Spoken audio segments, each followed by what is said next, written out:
Hello and welcome everybody, I'm a proper variant and this is Crusader Kings III. Today we have dev diary number 80, that is that a dagger in your pocket? I can only assume that this pun was thought of by PDX Pariah, which is Troy, great guy, Troy's a great guy, because the real title here, the objective, true title is Inventory System and Commission Artifact, which I assume may have been written by CC, or maybe CC is to be blamed for Is That a Dagger in Your Pocket? Either way, thank you CC for writing this, thank you Troy for publishing this, we really do appreciate it. Now this one is, as the title says, about the inventory system and about commissioning artifacts.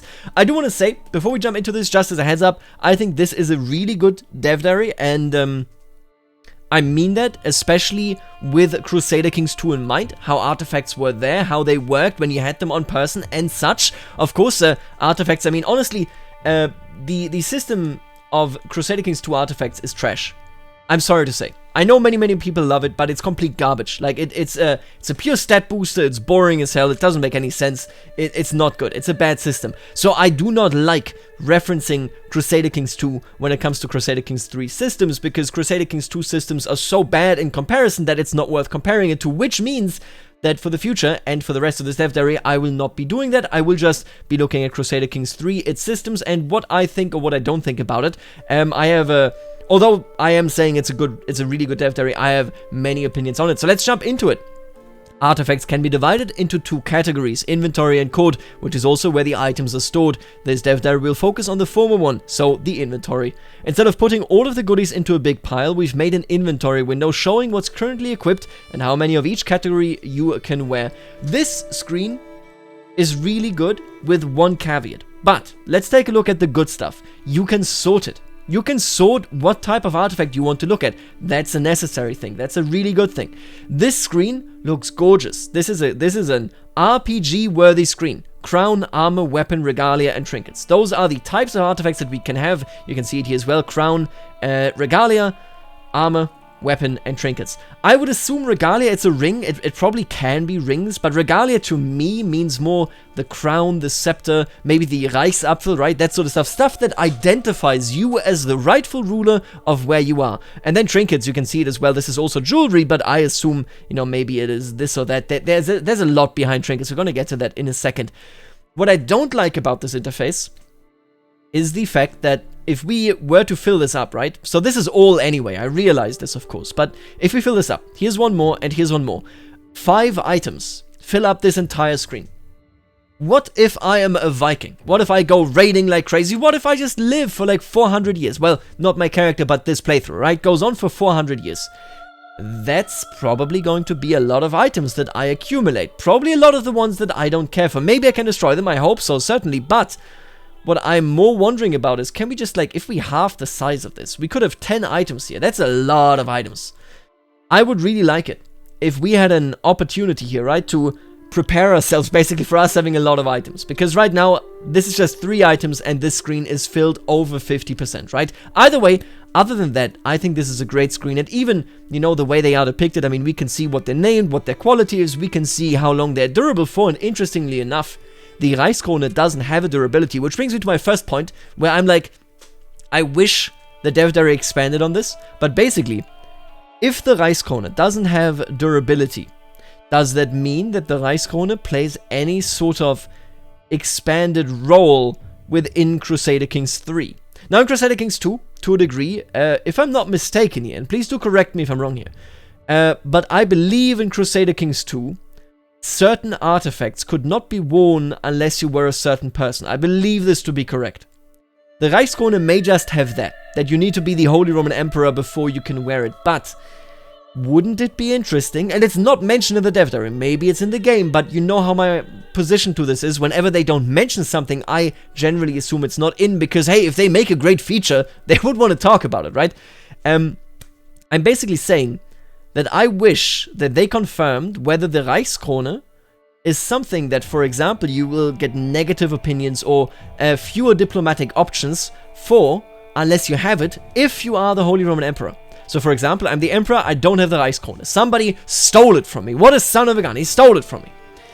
Unless I get it back, I'm no longer able to, I don't know, pass, for example, a reform authority, you know, change my authority, that sort of stuff. I'm no longer able to do any of that because nobody respects me for being the emperor. I would like that. I would really like that. Something like that anyway, right? Maybe it gives you another interaction, that sort of stuff. I don't know whether that is the case, but I will say that it is ominous that the Reichskrone can't be destroyed. Because if there is such a mechanic, then that would necessitate that the Reichskrone always exists. And if it always exists, then it wouldn't be destroyable by time, right? This is what this durability basically means. Either way, I like the interface, except for the caveat, and then I was basically saying I would like it if there were more things attached to unique items such as the Reichskrone. Let's move on. What are trinkets exactly is the next thing that is answered. The answer is a myriad of things. They can be brooches, dried flowers, even a worm on a string. A worm on a string. So I thought it was like a dark toy or something. Like you, I don't know, like a literal string with a literal worm on it, and like you toy it around. The dog is like, oh, the thing is moving. I want to hunt, right? But what the hell am I looking at? what is? I don't know. What is going on here? You know, like I won't hesitate. This one is a good one, of course. Use my pronouns. I agree. What is any of this? 4 unique colored shiny worms, fashion decorations for you. Thank you. I think. Yeah, that can't be what they meant. Okay? If you know what a worm on a string is, tell me what it is, because I don't know. You can also sort after these categories, making it easy to find what you're looking for when you want to equip, repair, or just browse your inventory. See it right here as well. That's pretty neat. That's really neat. You can sort it. That's nice. It sort of solves the issue of like this being limited space. But then again, if you have 1,000,000 trinkets and you can equip 4, so I assume there will be many trinkets, right? If you have 1,000,000 trinkets, it's still going to be very cluttered either way. In the artifact detail, you can read the artifact's history as well as see what people are claimants. Watch out, some of these people may be looking to steal the artifact away from you. We're going to get to that in a second. Let's take a look at the history. That is pretty cool. I like artifact history, I really do. Created by Agul for Kanum Ajli of Khotan at Toksun. You can see this is a masterwork brooch. This is Uyghur brooch. The fertility is plus 15%. Pretty good. I mean, yeah, if you look good, if you equip a brooch and it looks good on you, people, you know, yeah, okay. Prestige, 0.18 per month. That's pretty good. That seems pretty good for a green one, right? I think blue, yeah, blue must be better. And I believe we've seen purple in the past. So, yeah, what is this, like second, third stage or something? That's a pretty good bonus. An elegant brooch of very fine craftsmanship. Isn't it brooch? Am I mispronouncing this? Probably. It consists of a sapphire cabochon that is framed by a silver ring stamped with runes. Listen, don't worry about mispronunciations. Of course, it goes both ways. Did your stupid brother inherit the family heirloom? You can dual declare war or steal it as long as you have a claim. And this is where I would like to come in with a big caveat again. First of all, I like that you can have claims. Somebody else inherits something that you could have also inherited, much like a landed title, and all of a sudden you have a claim. I think that's a great thing. That is an amazing thing. The fact that you can address this claim, not just with war, but also with a plot, so stealing it, and with dueling it, really, really good. I'm a huge, huge friend of this. I think this is a really good decision. Again, significantly above CK2, but CK2 just had really garbage mechanics related to artifacts. I hope that it comes across how much I like this. But I will say, and they don't talk about this, and again, maybe it's in, maybe it's not in, but they don't talk about this, so I do want to bring it up. What if somebody, in CK2, how did you get an artifact primarily? Primarily you got it by raiding someone, right? That is the easiest way of getting something. You raid something and you take it. If you raid something and you take it, and that item that you took, I had to think there for a second, my apologies. And that item that you took was, for example, the Reichskrone or a religious item. More importantly, a religious item. Is it really sensible that only the person that has a claim on it, so that previously owned it, if this works like landed titles, can go to war against you for it? So let's say, for example, I don't know, the King of Jerusalem has the splinter of the True Cross, like the biggest thing, right? Like they did have historically. And then Salah ad-Din comes along and says, well, that's mine now. I'm going to take that after the Battle of Hattin. I don't even know. Did he just destroy it? What happened to it? I have no idea. Wouldn't all of Christianity, wouldn't any given Christian in the region have a casus belli against Salah ad-Din, right? In my opinion, they should. We are talking about something that has massive, world-defining religious significance. If, and that is how it is written here, you can dual declare war or steal it as long as you have a claim. If this sort of stuff is limited to having a claim, that really sucks. I think that shouldn't be that way. Because we're looking at religious items. We're looking at items that belong... Listen, if I have a very... Maybe you get a claim. So if I have something that belongs to my family, right? It's my actual dynasty banner. What if somebody steals that dynasty banner? Do only I have a claim on it because I was the last owner, or does my entire family get a claim on it? Those are the other things that I am missing from this dev diary. This is a great dev diary. Again, what they are announcing is significantly, without any competition, better than what CK2 had. However, I just really wish, hey, listen, if I take the Pope's, hat, if I take the Pope's tiara, that's the word, shouldn't all of Christianity be mad at me? And not just the guy that has a claim on it because he owned it previously? That's all I'm saying. Either way, non-lethal single combat will commence immediately. The victor will keep or gain the artifact. The loser will lose the artifact and any claim on it. Sounds pretty good. I like this. Again, the actual methods that are given here, I really enjoy them. And now here we have the artifact details. You can see the claimants. This is the Spear of King William the Conqueror, of course, Princess Cecilia, Princess Constance, and Princess Beatrice. They all have claims on it. They could duel, they could plot, they could go to war if they had some land. I do hope that courtiers will ask you to challenge others for their items. So, for example, go to war with my brother who owns my father's book on how to exist.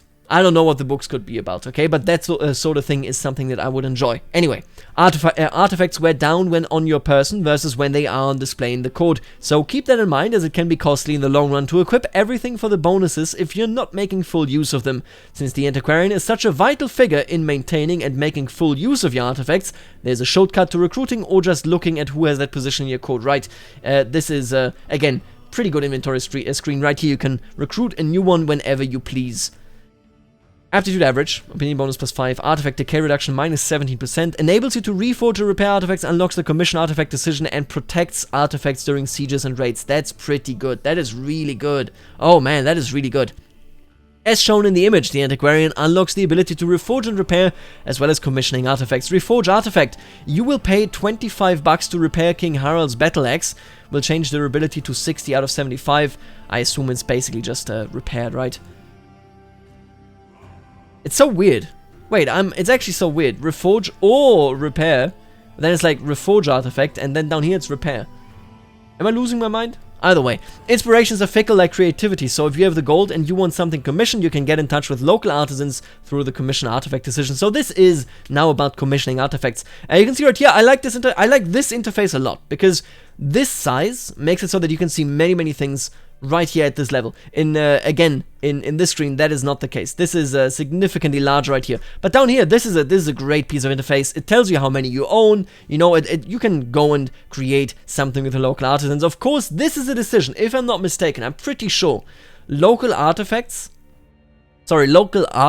I'm pretty sure, are in the free version of Crusader Kings III's 1.5 update. I'm 99% certain.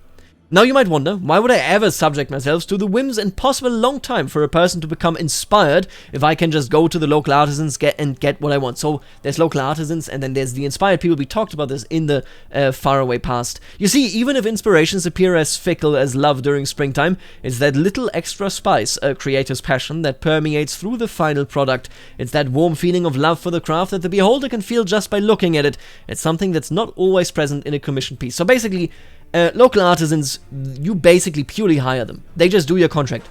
Inspired people are supposed to be artisans that say, I want to create something that makes my life special, that has me remembered as the person that made this one thing. That is the difference. I saw a lot of comments, and it actually confused me, but I saw a lot of comments in this thread that were like, yeah, but why is an inspired courtier, why are they able to do this? And it's like, basically because the game assumes, it retcons, if you will, that until they were inspired, they already were like they dabbled in artisanship, right? And now they are inspired to create something that defines their life's worth. That is how it works. Honestly, to me, it makes perfect sense. The system, honestly, to me, isn't bad in any way. What I meant to say is that in gameplay terms, that means that inspired people can create artifacts of higher quality, while the commissioned artisans will do the bare minimum and therefore be of the lowest quality. I would argue, and this sounds very harsh, I would primarily argue that it's basically they are fulfilling a contract. Inspiration says, I want to do something gorgeous. I'm a master of my craft, or think I'm a master of my craft, and I want to do something truly beautiful. You can see right here, Tomasina Dapiano has the artisan inspiration. She is making a throne. Interesting, a throne. My code here, total gold invested 150, so that can rise as you go. Whether a passion project or not, creating something takes time. We ask for your understanding and hope that you continue to enjoy Crusader Kings III CC. If you see this, I personally understand. Games are hard to make. Games are and companies are hard to manage and things to go through. Take your time, make it worthwhile. You got this, okay? I personally like this dev diary a lot. I do think my complaints about the artifacts are valid if that is not a feature, which it might be. But I am concerned because commonly when they bring something up or when they don't bring something up, it means it's not in, right? What I don't like about this dev diary is primarily the idea that if I am correct about my worries, there's a big dimension of how artifacts are used and how the world understands artifacts that is missing. Again, for example, religious artifacts, you know, that sort of stuff. Artifacts that define realms. Listen, if I, and I'm serious here, wouldn't it be cool, okay, if I found my own kingdom? You can do that, that's a decision. You need 3 duchies, you need some money, some prestige, I think, that sort of stuff. Maybe some fame, actually. And then you create your own kingdom. If it tasked me right after I create it to create regalia or a crown and pay that money to make it worthy of a king, wouldn't it be cool if that regalia or if that crown was then bound, much like the Reichskrone is, or was in CK2 anyway, I assume it's the same in CK3, maybe? Wouldn't it be cool if that was then bound to my realm, and any king that wanted to be king needs that crown or won't be taken seriously? I would love that. I would really, really love that. Wasn't mentioned here. I frankly don't believe it is in. Now give me a moment. I'm going to see whether there are any dev responses. Other than that, that may have just been it for this dev diary. Let's check it out.